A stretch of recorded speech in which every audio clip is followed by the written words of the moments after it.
Oh, sorry. That was very, very loud, and I loved it. Very empowering. Well, a surprising statement from a Cosmopolitan magazine editor has people talking today. Farah Storr, the editor-in-chief of Cosmo UK, says the iconic women's magazine has been selling its readers a myth for decades. That's right. She claimed the idea that women can have it all, that is, a career and a family, well, it simply is not realistic. Storr says that both she and her husband had big careers. She realized becoming a mother would just take everything she had in the same way that, of course, editing a major magazine would. So they decided to keep their careers as their main priority and not have children. So we had our fabulous panel weigh in. Ladies, welcome. Thank you. I was interested to see what you guys thought about this because you know, we always hear that you can have it all. And initially, the fact that here's someone who's there, as she said, the magazine has been saying you can, and now she's like, actually, maybe we can't.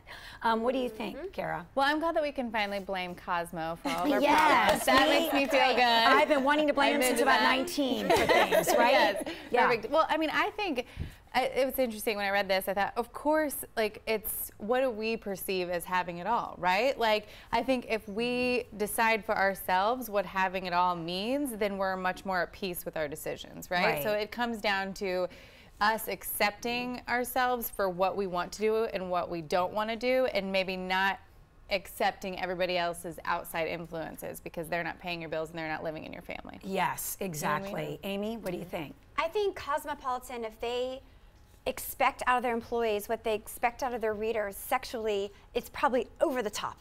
Right, exactly. Thank That's you. an over the top magazine all the way around. Right, I'm always, you know, at the counter, like, you know, now they put the shield up so we don't see the No one headlines. does that stuff. Right. No one. Thanks for making us feel like underachievers in our In marriage, all Cosmo. areas. Right. Or even before that. I mean, knew before that I can't do it all. I've known that for years. Yeah.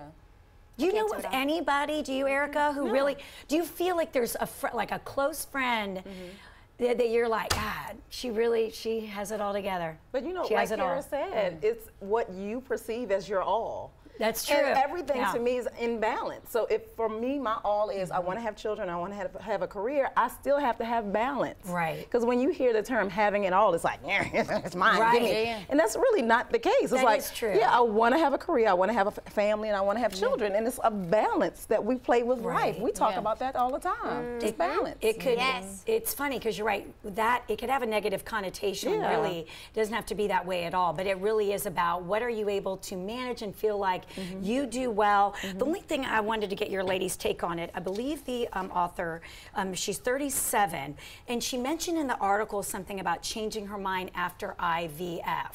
So here was my question, because I have friends who have gone through several rounds of IVF, the financial toll, the emotional toll, the physical toll, the hormones on their body, that at some point then they were like, you know what, we're going to focus on our career. I wonder if that was the case.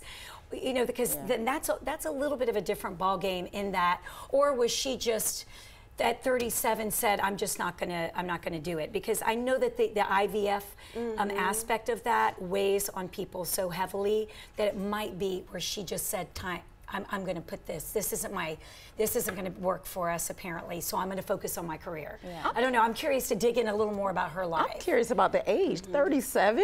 That's young. No, I had Kate. That is so young. I had Caroline at 41 and Caroline 39 and 41. She has time to change her mind. She has time, what do so you think, it's not Kara? over. Well, I just think it's, you know, we put so much pressure on ourselves. It's all like, why is there so much pressure on us, like I mean, there could be a lot of other factors. It's like, you know, it seemed like she really internalized that and was like, well, I can't have that, so I'm just going to focus on everything else. And it's like, don't beat yourself up about that. You know what I mean? Like, give yourself a break. I just think we just put so much, I don't know, it's sad because it's like, I don't know, it makes me sad for her. I know. You know, you just have to choose. But I like that we were saying, like, if that was her decision now, I mean, luckily with technology and what we're able to do, if she really wanted to. I mean, I'm diving into it a little bit deeper, but, you know, there is always time to change your mind. Maybe at this particular juncture in their life and their marriage and both of their careers, that's the way they feel, but who knows, in 2 years, maybe she'll feel completely different.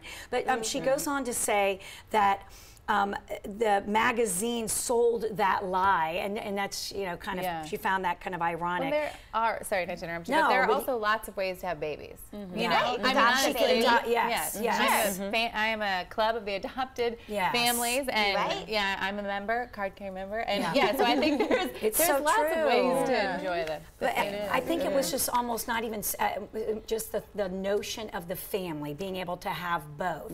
That she just realized she didn't have the time or the energy to put towards that. And I really feel like society does make us feel like while we look at people on social media and feel like they do have it all, I think that society puts undue pressure on us that then makes me feel like a complete failure when I don't feel like I'm doing everything right. And if you do it all, I mean, we all have friends that are lawyers or, you know, in this business or whatever that have very long days, and they do have children. And you know what? That's okay. Yes. That's okay. Right. They have entrusted care that's loving their child and taking them to tennis or whatever. And then women are oftentimes the first to throw stones at those women. Yeah. And you know what? That woman works so hard. You know, my husband works with a lot of lady physicians that work, you know, 12, 13 years to get their education, and they work long hours. And you know what? They do want children. And you know what? That's okay if that's what you want in your life. Yeah, that's a whole other thing also about empowering us. Like, whatever this woman wants to do, that is her decision. Right. We do it, and we need to be supportive and not say, oh, look who's little Sally's here with the babysitter again. Well, that mom is just trying to have a career and again, find the balance. Real quick, going to the poll. We wanted to hear what you had to say on our Atlanta Company Facebook page. Do you agree having it all is possible, or either big job or family, one or the other? Right now, wow.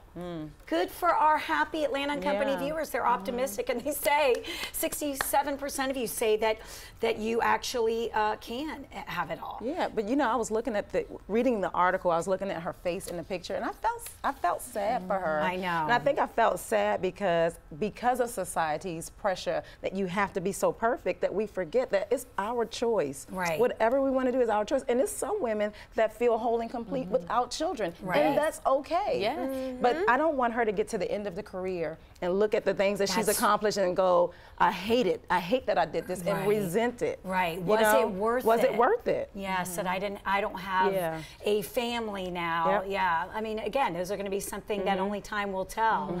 What do you think? Yeah, I just think there are so many outside pressures. You know, I was thinking, like, if we lived our lives according to exactly what our parents wanted for us, or exactly what, you know, a teacher wanted for us or something, and didn't look inward and reflect at all, we would probably all be living very different lives, right? There has to be a point, and hopefully you come to it sooner than later, but there has to be a point in your life where you think, like, what do I want, and what am I going to do to get there? Like, right. You know? I don't think there's any of us at this table who thinks that having children, that there was not some sort of sacrifice involved in some way, shape, or form. Financially, with our career, you know, compromises made with our spouse. I mean, my gosh, that's weighing it all out. I mean, that's the balance. That's the And not to be crass, but I'm laughing because the other day I saw, when you were talking about social media, I saw this mom who was like she had just had twins, and the whole thing on Instagram was like perfect, and I literally thought to myself, well, she's peeing her pants like the rest of us. She has a diaper on. Don't make her giggle. I mean, don't make that poor woman. She can't do a jumping jack. I still can't think. And she starts crying. We're all human, right? Yes, like that's the point. We're all human. Haley had a good point. Did you have a question, Haley, in my ear? Or so that was my next question. Okay, so do you think that men now, let's take a look at the flip side, nobody's asking men, like, to do you feel like you could have it all? Or, you know, do you feel guilty? You work on the weekends? Right. Do you didn't go to the ball game? That you travel so much, or, you know, I think they do feel guilty later. I do. Oh, you do? I do. I know a lot of men that they just missed out. I mean, they're the breadwinner, and they're traveling, and they're gone all week, and then... Yeah, I think men are very good at, I only speak for me personally, but at compartmentalizing things. Like, they're very task-oriented, and I can do this, and give it 100%, where I feel like as women, we are constantly doing 100 things at once. We're planning their schedules, we're planning our schedules, we have it all, you know, and that's why we should run the world. Exactly, and that's why we do. Oh, and we're wrapping on that note. All right, ladies, thank you so much. Erica, Amy, Kara, as always.